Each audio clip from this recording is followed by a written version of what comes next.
Fala, minha gente, tudo bem? Bora lá pra mais um react de conteúdo totalmente excelente. Desta vez, Dizascope falando sobre o problema das igrejas Church. Bora ver onde a gente vai parar.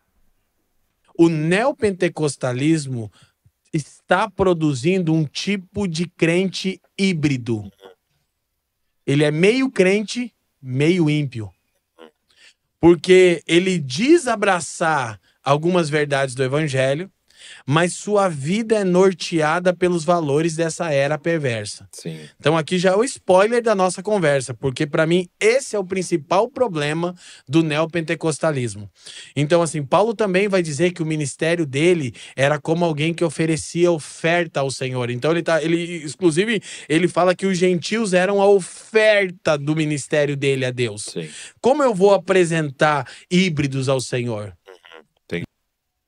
Mas híbridos foi o Paulo que disse?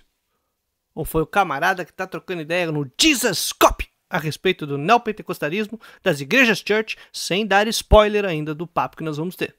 Fica aí o questionamento. Se você gosta do tipo de conteúdo que a gente desenvolve, não esquece de curtir esse vídeo, comentar e espalhar a palavra por aí. Além de dar uma olhadinha na descrição desse vídeo, onde nós temos links que podem ajudar o meu trabalho, como a campanha da Apoia-se, os cursos que eu oferto extremamente acessível, você paga apenas R$ 39,90 por mês, e você pode aproveitar todos os cursos que eu coloco lá. Já deve ter mais de 30 e tantas horas de conteúdo por lá. É bem bacana. Você pode fazer um teste de 7 dias totalmente gratuito. Além disso, também tem minha chave do Pix, tá? Porque vai que tá sobrando a merreca aí. Você tá podendo contribuir com um maluco completamente aleatório que você nunca conheceu na vida, mas achei ele legal. Ia ser bastante importante. Voltemos ao papo a respeito do problema das igrejas Church, dito pelo Dizascope.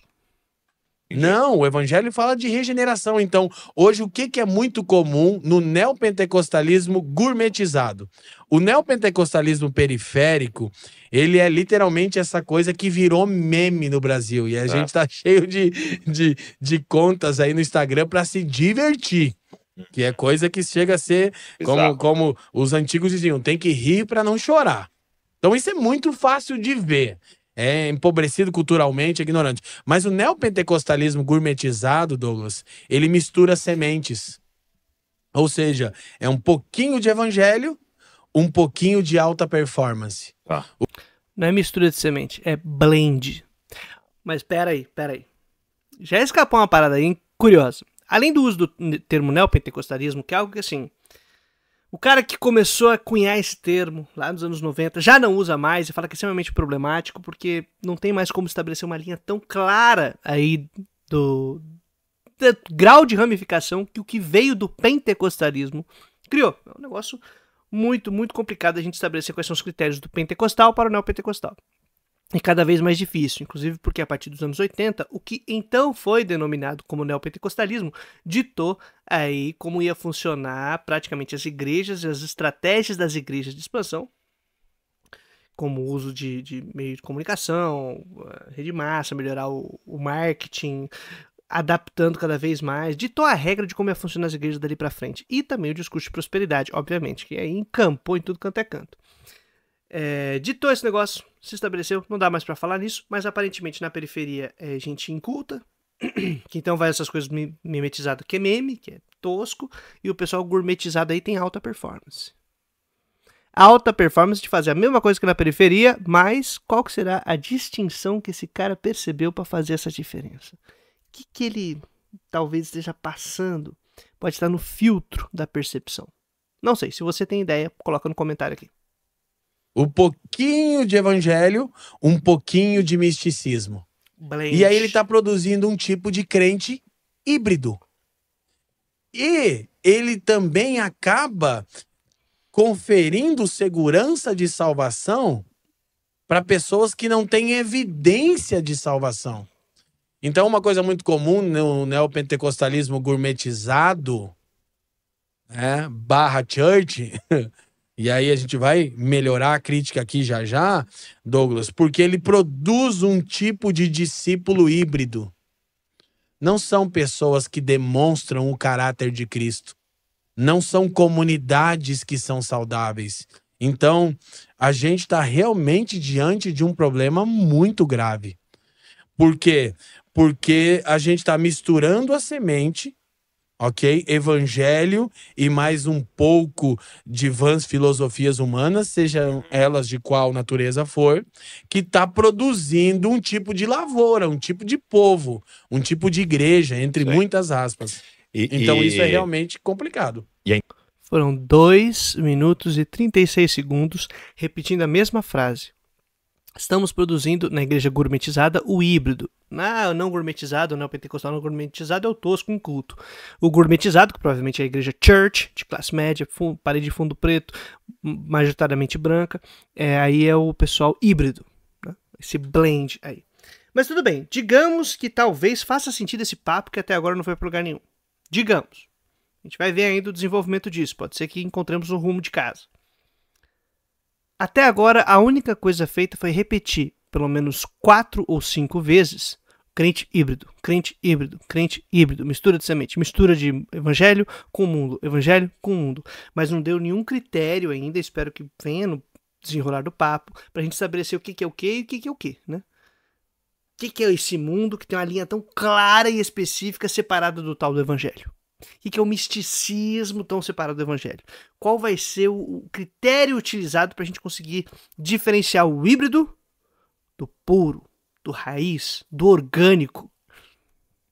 Interessante o que você está dizendo, porque realmente, por que há uma alteração, por exemplo, se a gente pegar esse exemplo que você está dando da agricultura, né? Então hoje, por exemplo, você vai no mercado, você tem uva sem semente. Né? Você consegue lá uma melancia sem semente. Então, eles estão falando, poxa, várias frutas você vai comer, tem muito agrotóxico, tem as coisas. Mas por que isso acontece? Porque isso gera um crescimento mais rápido, né? Agronegócio, arregaçando com a nossa vida. Então, quando uma mentalidade marqueteira entrou na agricultura, né? Começou, então, a própria agricultura gerar veneno. E isso que eu percebo. Não foi mentalidade do marketing. Já bem, tem que olhar o modo de produção e qual o ganho do ponto de vista de aumento de lucro de produtividade que você produzir uma semente transgênica, adaptar um tipo de produto específico te dá. Para atender talvez um nicho de mercado específico, para fazer com que as pessoas só possam comprar a sua semente, que é transgênica, e aí você só consegue utilizar ela para repor a sua produção, talvez ela seja mais... aumente sua escala de produção, sua produtividade, aí você talvez possa vender para mais pessoas nesse globo, até atingir um certo limite, porque é completamente irracional esse processo todo, mas tem a ver com o modo como o capitalismo funciona. Não é a mentalidade do marketing, é o capitalismo. É o capitalismo. Inclusive você que está aí assistindo esse vídeo, tente fortalecer pequenos proprietários, a galera aí de produção agrícola rural, familiar, não necessariamente aí grandes agronegócios. Ajuda o pessoal do MST, por exemplo, ou outros tipos de movimento de cooperativas que tentam produzir sem agrotóxicos e atendendo pequenos proprietários, familiares, coisas pequenas aí que ajudam a gente e não o agronegócio. O que aconteceu, o marketing entrou. Então, quando eu comecei a aprender sobre marketing, uma das coisas mais simples do marketing é a seguinte: você tem que saber quem é seu público-alvo. Então, você faz uma análise dele ali. E aí, o que ajuda muito a vender é você descobrir 2 coisas. Quais são as dores dele e quais são os sonhos dele. Se eu der um alívio às dores, ele vai comprar. Se eu der uma solução ou como alcançar o sonho, ele vai comprar. E aí, eu começo a organizar, então, não ao redor da verdade, mas da necessidade dele. Entendeu? E aí eu percebo que o neopentecostal comprou essa lógica, né? Ele adota essa lógica pensando, poxa, a gente quer trazer mais gente, a gente quer evangelizar o Brasil, a gente quer alcançar as pessoas. Então a pergunta, o que elas querem? Vamos oferecer para elas. Misturando sementes, né? Qual é a dor delas? Entendeu? Qual é a dor delas? Então, né, vamos então tirar essa dor dela. Entendeu?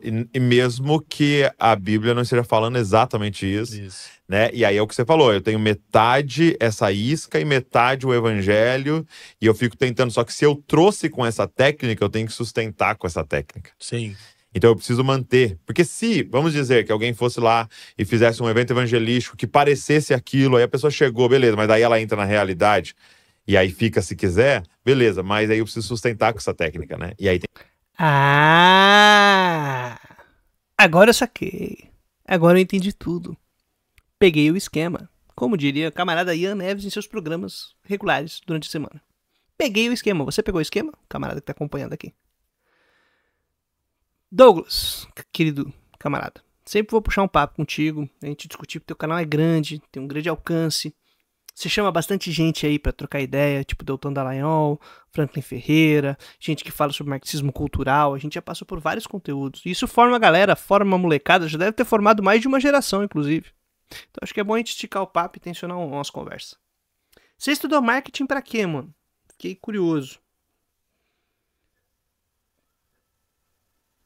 Tem um motivo? Compreender as dores e as necessidades de com quem você vai ofertar um produto? Nessa fala agora, por exemplo, o problema você pode até usar o recurso, o cara vir, mas se depois ele tem contato com a realidade, com aquilo que importa, aí tudo bem. Mas se não, se eu só mantenho a lógica de ficar usando esse recurso sempre, aí tem um problema.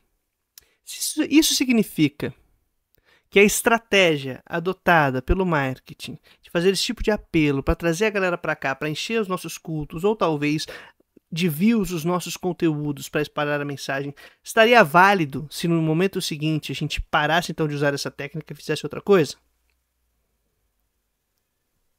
Fica o questionamento.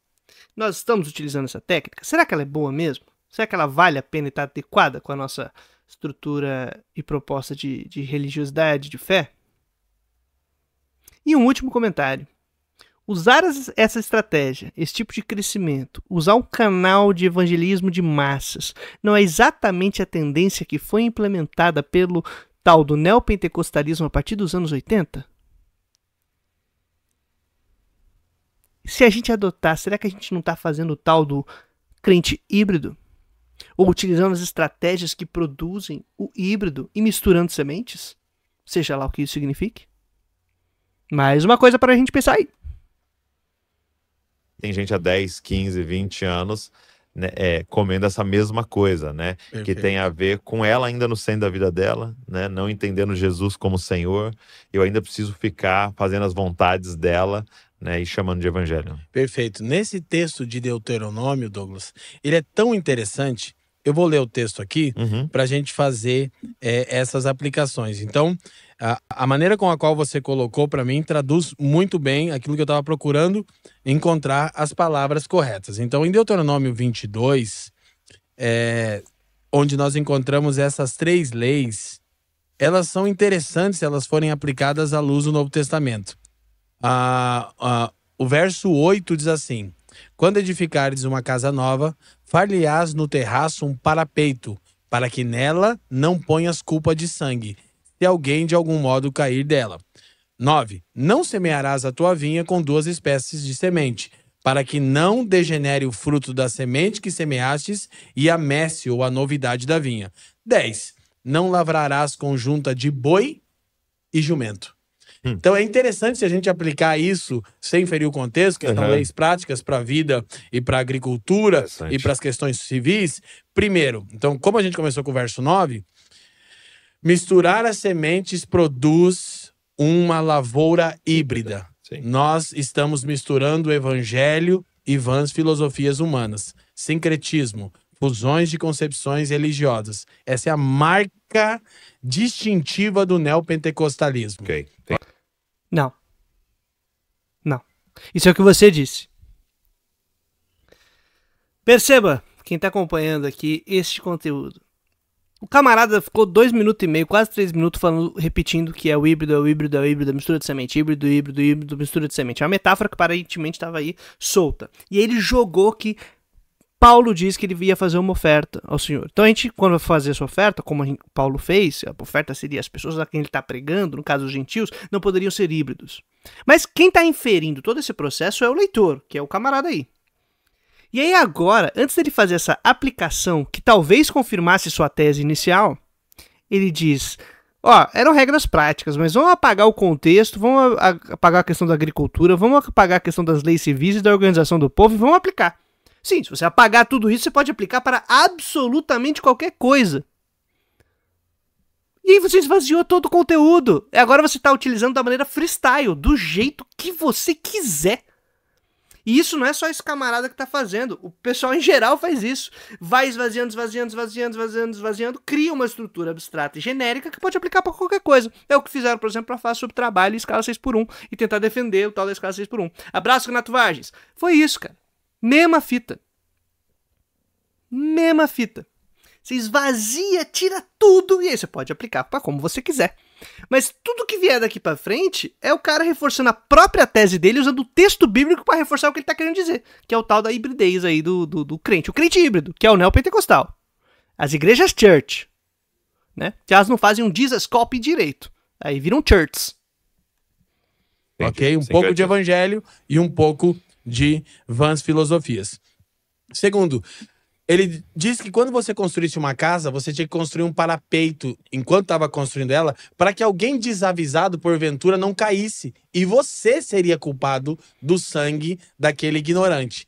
Se a gente aplicar de novo ao fato de que a igreja não só é comparada com uma lavoura, mas também com um edifício. Sim. Nós podemos falar que o parapeito é a ortodoxia. Tirado do... De onde que ele tirou essa ideia, gente? Põe no comentário aí, porque eu não consigo imaginar. Nós podemos falar de um tipo de proteção. Nós somos responsáveis pelas pessoas que congregam conosco como pastores locais. Isso que você disse, né? Eu declarar, você tá salvo.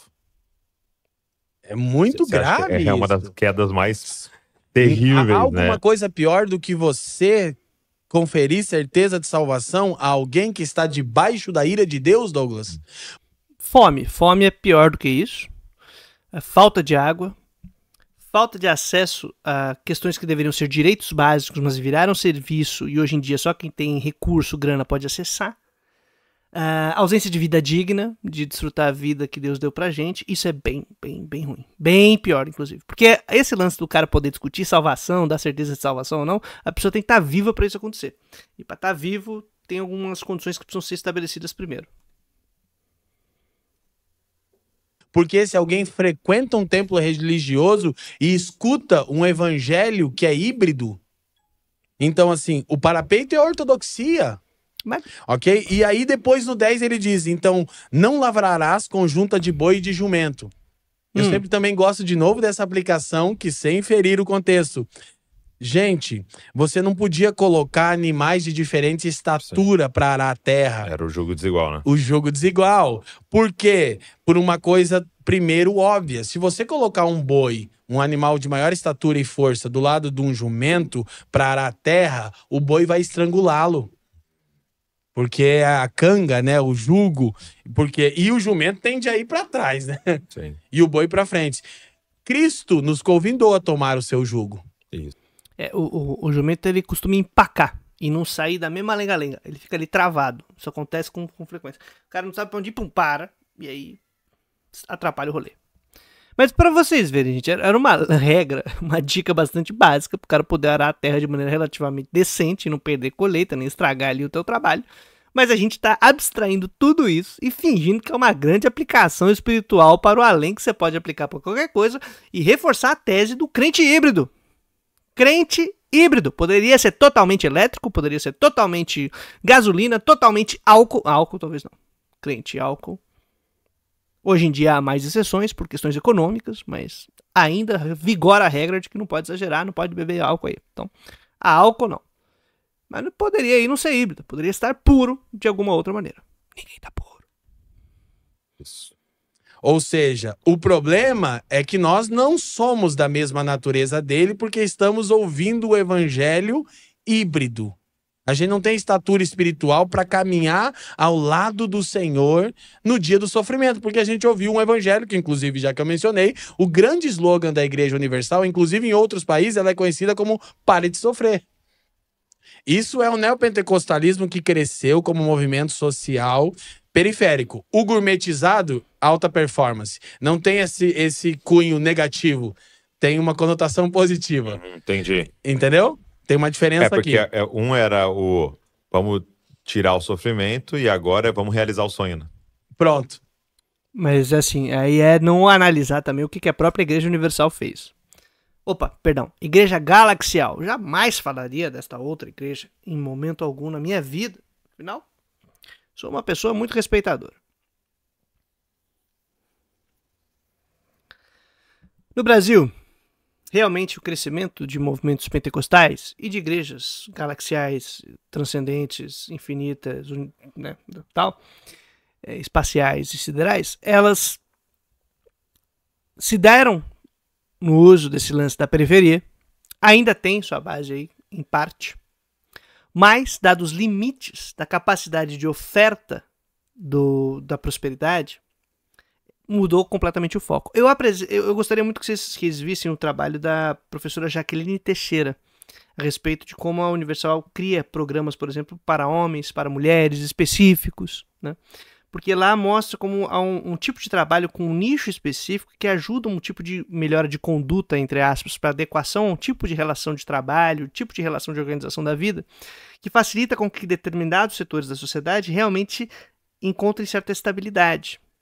E aí reforcem o lance da prosperidade e apego a esses programas que a igreja oferece. Alguma igreja aí.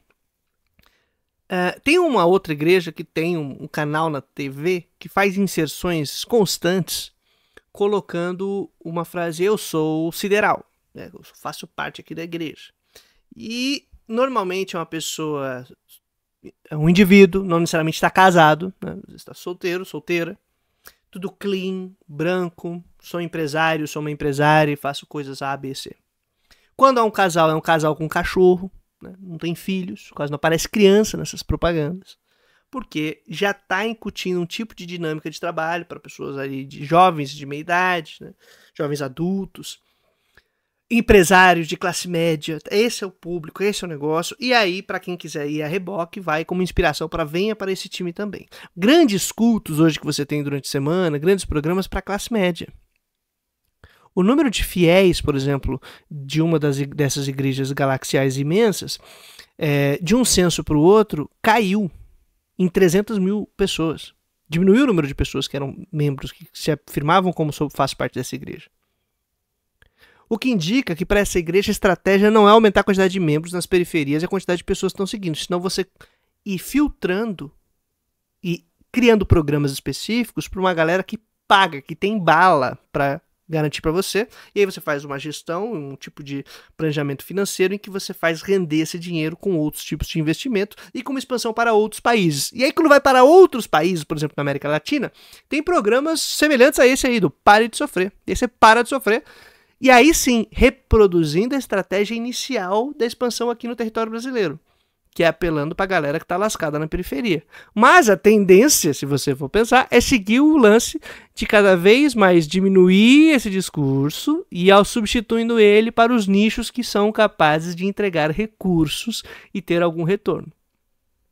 Tudo bem? Só pra gente começar a visualizar aí as paradas e colocar um negócio interessante. Esse nicho também é um nicho disputado por igrejas de classe média, que aí seria o tal, como o camarada chamou, eu imagino que seja isso que ele está falando, da igreja neopentecostal gourmet, que seria a igreja de fundo parede preta, aí as churches que faziam os seus cultos, os seus worships, né, para Jesus e para God. É a outra face do marketing, né? Perfeito. Então é interessante de pensar que esses cristãos híbridos, oriundos de um evangelho híbrido, não caminham ao lado do Cristo de Deus frente ao sofrimento, às angústias, à complexidade da existência, porque eles ouviram um evangelho híbrido.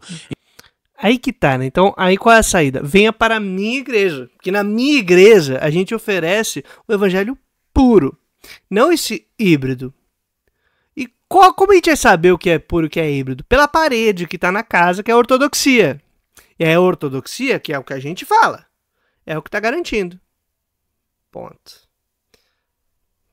Então você aí que tá nessa outra igreja, sai dessa igreja e vem pra minha, que a minha aqui a gente é mais salvo. Quer dizer, A gente tem uma salvação aí quase garantida, ou talvez garantida, porque a gente é ortodoxo. Apesar de simplesmente negar o texto bíblico e fazer o que quer com ele, né? Uma salada, uma costura, para tentar fazer a ideia do híbrido aí. Então, sem de novo ferir o contexto, que o neopentecostalismo faz isso, traz muitas interpretações que não encontram amparo nenhum nas escrituras. Então, só o neopentecostalismo faz interpretações que não encontram amparo nenhum na escritura. Só ele. São leis práticas para Israel, mas elas são perfeitamente aplicadas a essa verdade da realidade espiritual da nova aliança. Então, se a gente pegar essa deixa, eu diria o seguinte, pensando no parapeito, na proteção. Tá. Ortodoxia cristã. Cara, foram não sei quantos minutos que a gente assistiu com a reprodução de uma tese e o texto bíblico foi simplesmente utilizado para reforçar essa mesma tese. E ponto. Ponto. Não foi uso do texto bíblico para verificar a discussão, não foi consideração do contexto, não foi trabalho cuidadoso com o texto, e aí são os ortodoxos, gente. Essa aí é a ortodoxia que vai te salvar, tá? Eu não prometo salvação e nem ortodoxia, mas se você quiser olhar lá nas nossas plataformas, a gente tem um curso de leitura comunitária da Bíblia, em que a gente dá recursos, ferramentas e instrumentos para você fazer a sua leitura criteriosa, cuidadosa e cada vez mais qualificada no debate, na comunidade, na discussão a respeito de critérios comuns para a gente trabalhar o texto bíblico, que eu acho que vai te ajudar muito mais do que simplesmente sair aí usando o texto para reforçar uma tese criada no início de uma fala qualquer sobre hibridez, seja lá o que isso signifique. Tudo bem, acho que é um uso mais cuidadoso, mais criterioso, respeitoso com a tradição bíblica. Mas fica a critério das pessoas que forem ganhadas pelo marketing. Seja o marketing que oferta suas dores e o que você pode ganhar, que não é o que eu estou fazendo. Ou você pode também utilizar o marketing que diz que as churches estão erradas, mas que nós devemos ser uma cópia de Jesus, e aí a gente está correto. Vamos tensionar, vamos conversar, vamos tentar melhorar os nossos papos, as nossas questões, e é fundamental que a gente não deixe passar um monte de conteúdo sem a crítica. Se você é consumidor de conteúdo crente, utiliza a crítica. Se você é consumidor de conteúdo religioso, sempre esteja ativo dentro da sua cabecinha a crítica. É fundamental, cara. A gente tem que ser crítico. A gente não pode ouvir uma mensagem de um pastor, de uma pastora, de uma liderança religiosa, de um influencer religioso, sem criticar, sem debater. Pô, aqui eu tô fazendo esse trabalho de crítica e vez por outra eu proponho algum conteúdo. Espero que as pessoas critiquem e debatam. Tensionem, né? E quem acha que não é bacana esse tipo de trabalho tem uma péssima notícia. É o que normalmente os pastores fazem. Falam criticando tudo que existe no mundo. Tudo que existe que o pessoal tá falando aí, isso aí não é ortodoxia, isso não é teologia de verdade, sei lá o que lá. E no final das contas, quando alguém faz uma crítica, ficam chateados. Que pena. Seria muito mais legal se a gente pudesse debater abertamente. Mas trazemos a boa nova todo dia útil até a vitória final. Tamo junto, minha gente. Valeu!